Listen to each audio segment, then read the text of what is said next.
اللہ تعالیٰ فرماتا ہے وَلَقَدْ أَرْسَلْنَا رُسُلًا مِّن قَبْلِكَ، اے میرے پیارے رسول علیہ الصلاۃ والسلام، اور بے شک ہم نے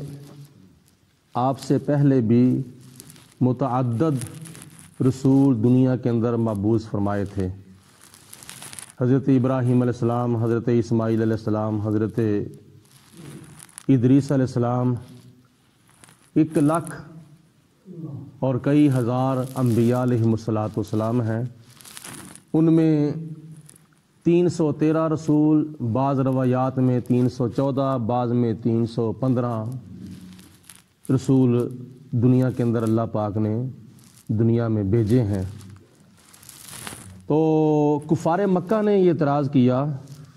کہ اے محمد صلی اللہ علیہ وسلم، اگر آپ اللہ کے رسول ہیں تو آپ کو انسانوں میں نہیں ہونا چاہیے تھا، بلکہ آپ کو فرشتوں میں ہونا چاہیے تھا۔ ہے تو وہ بھی انسانوں میں سے ہی آئے ہیں، فرشتوں میں سے کوئی رسول بھی نہیں بن کر آیا۔ تو اگر پہلے رسولوں کی رسالت میں فرق نہیں آتا انسانوں میں آنے کے باوجود، تو اسی طرح حضور علیہ الصلاۃ والسلام کے انسانوں میں رسول بن کر آنے سے بھی آپ کی رسالت اور نبوت میں کوئی فرق نہیں آتا۔ دوسرا انہوں نے اعتراض کیا تھا کہ اگر آپ اللہ کے رسول ہیں تو آپ نے اتنی شادیاں کیوں کی ہیں، آپ نے اتنے نکاح کیوں کیے ہیں؟ کیونکہ نبی پاک علیہ الصلاۃ والسلام نے مختلف روایات کے مطابق 15 نکاح فرمائے تھے۔ ان میں سے 11 بیویوں کو نبی پاک علیہ السلام نے رخصتی کا شرف بخشا تھا، اور اس کے علاوہ آپ کی مختلف بندیاں بھی تھیں۔ اور نبی پاک علیہ الصلاۃ والسلام کو اللہ پاک نے ایک وقت میں متعدد نکاح کرنے کا حکم اور متعدد نکاح کرنے کی اجازت دی تھی، جبکہ ہمیں تمہیں صرف اور صرف ایک وقت میں 4 نکاح کرنے کی اجازت ہے۔ اگر ایک وقت میں کوئی 5واں نکاح بھی کر لیتا ہے تو وہ سمجھو کہ اسلام کی حد کو کراس کر جاتا ہے، اسلام کی حد کو وہ توڑ دیتا ہے۔ تو نبی کریم علیہ الصلاۃ والسلام کے لیے اللہ پاک نے یہ اختیار رکھا تھا کہ آپ چاہیں تو 4 سے بھی زیادہ ایک وقت میں نکاح کر سکتے ہیں۔ تو کفار مکہ کو حضور علیہ الصلاۃ والسلام کے متعدد نکاح کرنے پر بھی اعتراض تھا، جبکہ پہلے انبیاء علیہم الصلاۃ والسلام میں سے حضرت داؤد علیہ الصلاۃ والسلام کے بارے میں آتا ہے کہ آپ نے 100 نکاح فرمائے تھے۔ جناب داؤد علیہ الصلاۃ والسلام کی 100 بیویاں تھیں، اور حضرت سلیمان علیہ الصلاۃ والسلام کے بارے میں آتا ہے کہ آپ کی 300 بیویاں تھیں، اور 700 حضرت سلیمان علیہ الصلاۃ والسلام کی بندیاں تھیں۔ تو پہلے انبیاء علیہم الصلاۃ والسلام نے اگر کثیر تعداد میں نکاح فرمائے ہیں تو ان کی رسالت اور نبوت میں فرق نہیں آتا۔ تو اسی طرح نبی کریم علیہ الصلاۃ والسلام نے بھی اگر متعدد نکاح فرمائے ہیں تو آپ کی نبوت اور آپ کی رسالت کے اندر بھی فرق نہیں آتا۔ سوال پیدا ہوتا ہے کہ یہ کیسے ہو سکتا ہے کہ حضرت داؤد علیہ الصلاۃ والسلام کی 100 بیویاں تھیں اور حضرت سلیمان علیہ الصلاۃ والسلام کی 300 بیویاں تھیں؟ یہی تو نبی کا معجزہ ہے۔ بات یہ ہے کہ یہی تو نبی کا معجزہ ہے۔ اللہ پاک نے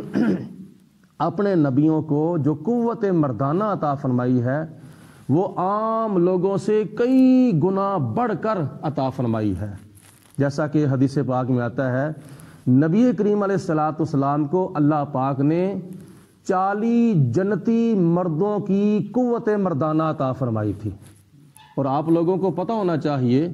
کہ ایک مرد کو جنت کے اندر اللہ پاک مردانہ قوت کتنی عطا فرمائے گا؟ 100 مردوں کے برابر۔ جنت کے اندر ایک مرد کو اللہ پاک 100 اپنا مردوں کی طاقت عطا فرمائے گا۔ اس لیے حضور علیہ السلام نے فرمایا نا کہ جنت کے اندر ہر جنتی کو اللہ پاک 70 حوروں کے ساتھ ان کا نکاح فرمائے گا۔ تو 100 مردوں کی طاقت ہوگی ہر جنتی مرد کے پاس۔ تو نبی پاک علیہ الصلوۃ والسلام کو اللہ پاک نے دنیا کے اندر اللہ پاک نے نبی پاک علیہ السلام کو 40 جنتی مردوں کی طاقت عطا فرمائی ہے۔ تو ایک مرد کی طاقت 100 مردوں کی طاقت کے مطابق ہے، تو آگے تم اندازہ کرو کہ نبی پاک علیہ الصلوۃ والسلام کو تو اللہ پاک نے کئی ہزار مردوں کی طاقت عطا فرمائی تھی۔ تو نبی پاک علیہ الصلوۃ والسلام کا یہی تو معجزہ ہے، اور اللہ تعالیٰ کے پہلے نبیوں کا یہی تو معجزہ ہے کہ عام مردوں سے کئی گنا بڑھ کر اللہ پاک نے اپنے نبیوں کو مردانہ قوت کے ساتھ سرفراز فرمایا تھا۔ تو کفار مکہ نے جب یہ اعتراض کیا تو اللہ پاک نے جواب ارشاد فرمایا کہ پہلے انبیاء علیہ الصلوۃ والسلام جو دنیا میں تشریف لائے تھے، اگر ان کے کثیر تعداد میں نکاح کرنے سے ان کی نبوت اور ان کی رسالت پر کوئی اثر نہیں پڑتا، تو حضور علیہ الصلوۃ والسلام کی نبوت پر بھی متعدد نکاح کرنے کی وجہ سے کوئی اثر نہیں پڑتا۔ پھر انہوں نے اعتراض کیا تھا کہ اللہ پاک نے ارشاد فرمایا قرآن پاک میں کہ وَلَقَدْ أَرْسَلْنَا رُسُلًا مِّن قَبْلِكَ، اے میرے رسول علیہ السلام ہم نے آپ سے پہلے بھی متعدد رسول دنیا کے اندر مبعوث فرمائے، من قبل کا آپ سے پہلے، جعلنا لہم ازواجا وذریۃ، اور ان کے لیے ہم نے متعدد بیویاں بھی بنائی تھیں اور ان کے لیے ہم نے متعدد اولادیں بھی بنائی تھیں۔ وما کان لرسول ان یاتی بآیۃ الا باذن اللہ، اور کسی رسول کو اجازت نہیں ہے کہ وہ اللہ تعالیٰ کی حکم کے بغیر کوئی کسی کے سامنے معجزہ پیش کرے۔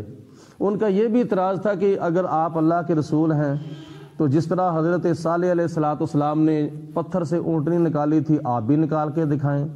اگر آپ اللہ کے رسول ہیں تو جس طرح موسیٰ علیہ السلام کا عصا سانپ بنا تھا، آپ بھی اپنی لاٹھی کو سانپ بنا کے دکھائیں۔ یہ بھی ان کا اعتراض تھا۔ تو اللہ پاک نے فرمایا میرے محبوب ان کو کہہ دو کہ کسی رسول نے بھی اپنی قوم کو جو معجزہ دکھایا ہے وہ اللہ تعالیٰ کی اجازت کے بغیر نہیں دکھایا۔ اللہ تعالیٰ کا حکم ہوتا تھا تو پھر قوم کے سامنے اللہ کا وہ نبی معجزہ دکھاتا تھا۔ تو میں بھی آپ کو معجزہ دکھا سکتا ہوں، لیکن اللہ پاک کی جب اجازت ہوگی تمہاری ڈیمانڈ کے مطابق، تمہارے مطالبے کے مطابق میں معجزہ نہیں تمہیں دکھاؤں گا۔ اگر اللہ پاک کا حکم ہوگا تو میں معجزہ آپ کو دکھا دوں گا، ورنہ تمہارے لیے یہ ہے سب سے بڑا معجزہ اللہ کا قرآن، اللہ تعالیٰ کے پیارے حبیب علیہ الصلوۃ والسلام کے اوپر جو قرآن نازل ہو رہا ہے، یہی تمہارے لیے سب سے بڑا معجزہ ہے، اور جو میری زبان سے نکل رہا ہے۔ اللہ پاک کی منشا اور خدا کی رضا یہ ہے کہ ان کو میرے پیارے حبیب علیہ السلام کی زبان پر اعتبار ہونا چاہیے۔ میں نے تمہیں یہ اختیار دیا ہے کہ کون میرے محبوب کی زبان پر اعتبار کرتا ہے اور کون زبان پر اعتبار نہیں کرتا۔ لِكُلِّ أَجَلٍ کتاب، اور ہر چیز کی مدت جو ہے وہ کتاب تقدیر کے اندر لکھی ہوئی ہے، یعنی لوح محفوظ پر اللہ پاک نے ہر چیز کی مدت جو ہے وہ تحریر فرما دی ہے۔ یمحو اللہ ما یشاء ویثبت، اللہ پاک جس کو چاہتا ہے مٹا دیتا ہے اور جس کو چاہتا ہے برقرار رکھتا ہے۔ اس کا ایک مطلب یہ ہے کہ اللہ پاک نے جو کسی کی قسمت میں جتنا رزق لکھ دیا ہے، جتنی عمر لکھ دی ہے، اگر خدا تعالیٰ چاہے تو اس کی عمر کم بھی ہو سکتی ہے، اس کا رزق کم بھی ہو سکتا ہے، اور جس کے لیے چاہے اس کی عمر اتنی برقرار بھی رکھ سکتا ہے، اتنا رزق اس کا برقرار بھی رکھ سکتا ہے۔ جیسا کہ حدیث پاک میں آتا ہے، نبی کریم علیہ الصلوۃ والسلام نے ارشاد فرمایا کہ اگر تم اپنے رشتہ داروں کے ساتھ اچھا سلوک کرو گے، اللہ پاک تمہاری عمر کے اندر بھی برکت فرمائے گا اور تمہارے رزق کے اندر بھی برکت فرمائے گا۔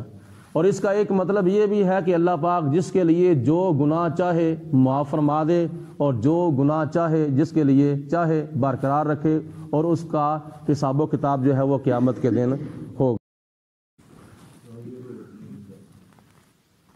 اللہ تعالیٰ ارشاد فرماتا ہے وَإِمَّا نُرِيَنَّكَ بَعْدَ الَّذِي نَعِدُهُمْ أَوْ نَتَوَفَّيَنَّكَ فَإِنَّمَا عَلَيْكَ الْبَلَاغُ وَعَلَيْنَا الْحِسَابُ۔ اے میرے حبیب علیہ الصلوۃ والسلام، اگر آپ ہم چاہیں تو آپ کو دکھا سکتے ہیں کہ جو ہم نے کفار مکہ کے ساتھ عذاب بھیجنے کا وعدہ کیا ہے، اگر ہم چاہیں تو آپ کی ظاہری حیات کے اندر ہی ان کے اوپر عذاب نازل کر دیں، اگر ہم چاہیں تو ان کے اوپر عذاب نازل کرنے سے پہلے ہم آپ کو اپنے پاس بلا لیں، آپ کو اپنے پاس بلا لیں، اگر ہم چاہیں تو ہم آپ کو ان کے ساتھ کیے ہوئے وعدے کے مطابق ان کے اوپر عذاب بھیجیں، یعنی کافروں کے اوپر، مشرکوں کے اوپر، اگر ہم چاہیں تو آپ کو اپنے پاس بلا لیں ان کے اوپر عذاب بھیجنے سے پہلے، لیکن آپ کی جو ڈیوٹی ہے وہ یہ ہے فَإِنَّمَا عَلَيْكَ الْبَلَاغُ، آپ نے تو صرف میرا پیغام جو ہے وہ ان تک پہنچانا ہے، میرا قرآن، میرا دین، میرا پیغام ان تک پہنچانا ہے، وَعَلَيْنَا الْحِسَابُ، باقی رہی حساب کی بات وہ قیامت کے دن ہم ان سے حساب لے لیں گے کہ تم نے میرے پیارے حبیب علیہ الصلوۃ والسلام کی مخالفت کتنی کی ہے، یا میرے پیارے حبیب علیہ الصلوۃ والسلام کو کتنی اذیتیں پہنچائی ہیں۔